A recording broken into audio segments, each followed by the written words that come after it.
Sebelum lanjut ke videonya, ada baiknya teman-teman belajar dulu tentang dasar-dasar dari backend yang sudah ada dalam deskripsi video. Halo semua, di video kali ini kita akan melanjutkan fitur CLUD kita dari yang kemarin. Jadi kemarin kita sudah membuat fitur CLUD-nya yaitu untuk create data, read data, dan juga update data. Nah sekarang kita masuk untuk bagian D-nya yaitu delete datanya. Untuk delete datanya sendiri, kita akan gunakan endpoint dengan method delete, di mana endpointnya nanti itu /api /v1 /kategori kemudian /id dari data yang akan kita delete nanti, yang nanti kita atur di dalam postman-nya. Postman-nya nanti kita masukkan endpoint-nya dengan method delete dengan menerima parameternya juga, yang nanti akan diolah di dalam servernya. Nah servernya nanti akan cek apakah data parameter ID-nya itu sudah ada database atau tidak. Kalau tidak ada, kita akan kasih respon ke postman-nya yaitu 404 not found. Tapi jika datanya ada, kita kasih respon sukses dengan data di database-nya, datanya terhapus, dan juga kita kasih respon sukses dengan message berhasil menghapus data.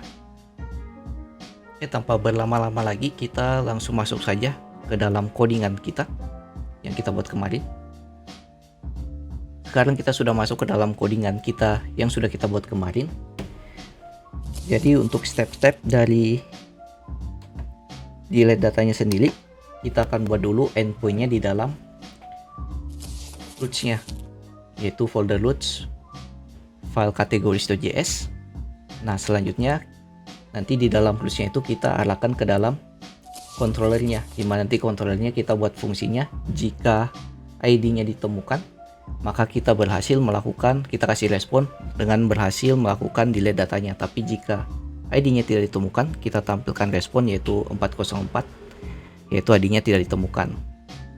Jadi ada dua step, kita buat dulu endpoint-nya, kemudian kita buat fungsi di controllernya.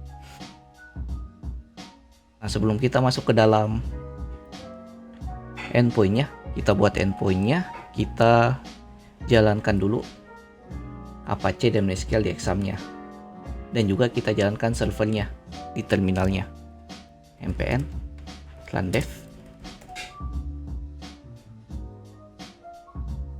Selanjutnya kita akan buat endpoint-nya di dalam file kategoris, di dalam folder roots-nya. Sini kita buat yang untuk delete data. Kita buat routernya dengan method delete yang akan kita delete berdasarkan parameter ID-nya nanti. Kita buat fungsinya di sini, sebut saja namanya destroy kategori.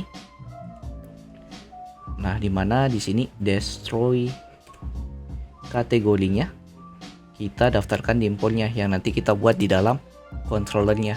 Nah, ini jangan lupa kita masukkan di dalam importnya destroy kategori. Selanjutnya kita buat fungsinya di dalam controllernya yaitu destroy kategori.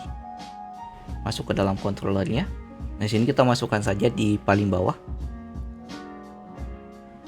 Di sini kita ekspor titik destroy kategori, nama fungsi yang kita buat di dalam endpointnya yang mengarah ke sini. Nantinya fungsinya sama dengan kita ambil request dan juga responnya. Request respon kita buat taruh function. Nah selanjutnya di sini kita akan ambil parameter ID-nya. Kita buat saja dulu variable const, kita buat namanya ID sama dengan kita ambil request params ID-nya. Nah selanjutnya di sini kita akan buat fungsi untuk hapus datanya yang ada di database. Kita masuk saja ke dalam dokumentasi dari SQLS-nya. Nah, sini kita sudah masuk ke dalam dokumentasinya. Di sini kita scroll saja ke bawah, kita cari cara delete-nya seperti apa.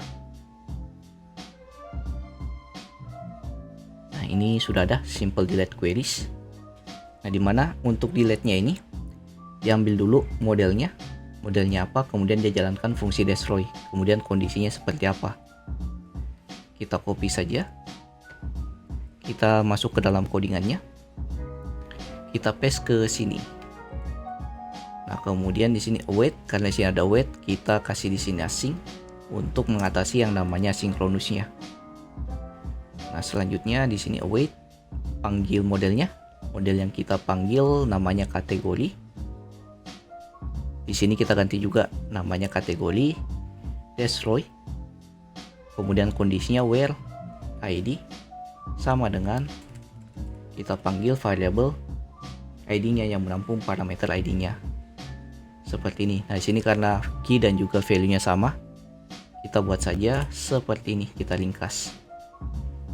Nah, selanjutnya kita buat lagi di sini await-nya di bagian atas. Kita buat await.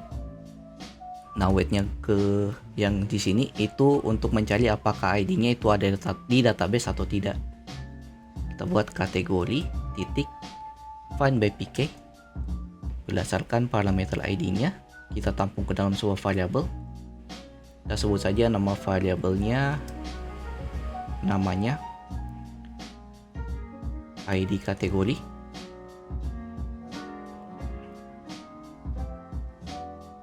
Seperti ini. Nah, kemudian kita buat kondisinya. Jika ID dari kategorinya dia tidak dapat di dalam database-nya, maka kita buat responnya, return respon dengan status 404 atau not found. Kemudian .json kita tampilkan berupa JSON dengan status file, dan juga errornya kita tampilkan saja. Di sini errornya berupa data di string dummy. Kita buat saja ID tidak ditemukan. Nah, selanjutnya kita buat fungsi jika dia berhasil. Nah, di sini jangan lupa kita buat tanda seru. Jika ID-nya tidak ditemukan, dia tampilkan error 404-nya ini. Tapi jika dia berhasil, kita return dengan respon status 200 JSON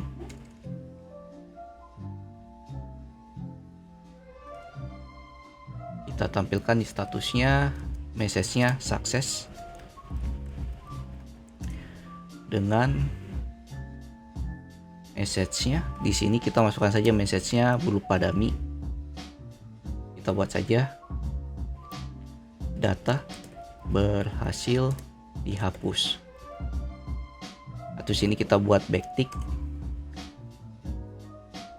data dengan ID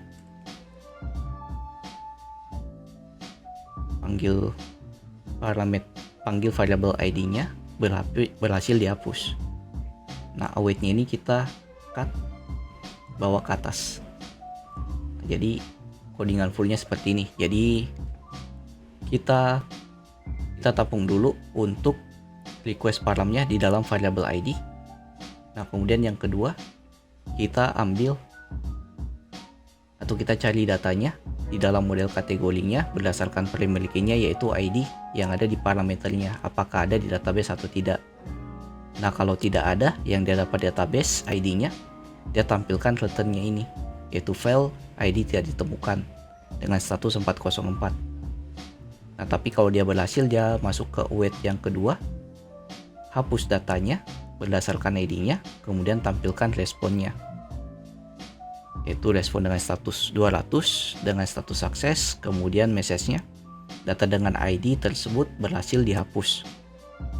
Kita coba testing dalam Postman-nya. Nah, sini kita save saja dulu untuk ID yang kita buat kemarin yang update ini. Di sini saya sudah save yang update kategori endpoint-nya. Nah, kita buka untuk find all kategori. Kita coba send dulu. Di sini untuk ID yang akan kita hapus, kita coba saja yang ID-nya 1, yaitu kategori iPhone ini yang akan kita coba hapus datanya.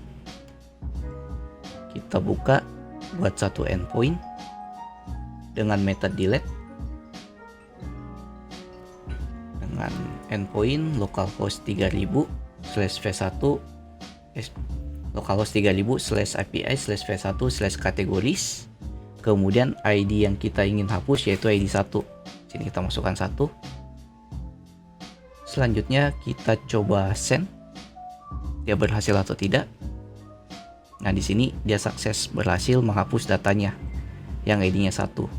Kita coba cek di find all kategorinya. iPhone-nya ini masih ada atau tidak pada saat kita send ulang. Nah, sini ID-nya 1 yang terhapus datanya.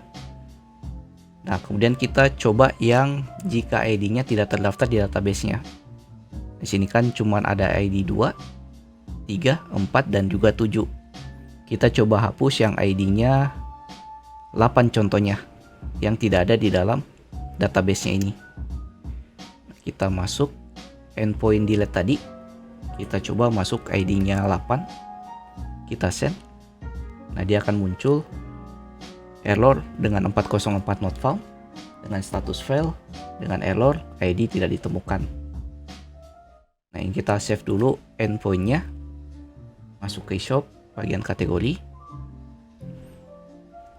Delete kategori. Kita save.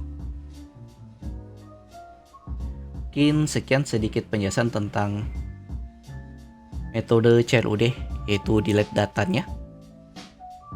Kita ketemu di video berikutnya. Jangan lupa subscribe, share ke teman-teman kalian yang ingin belajar programming. See you in next video.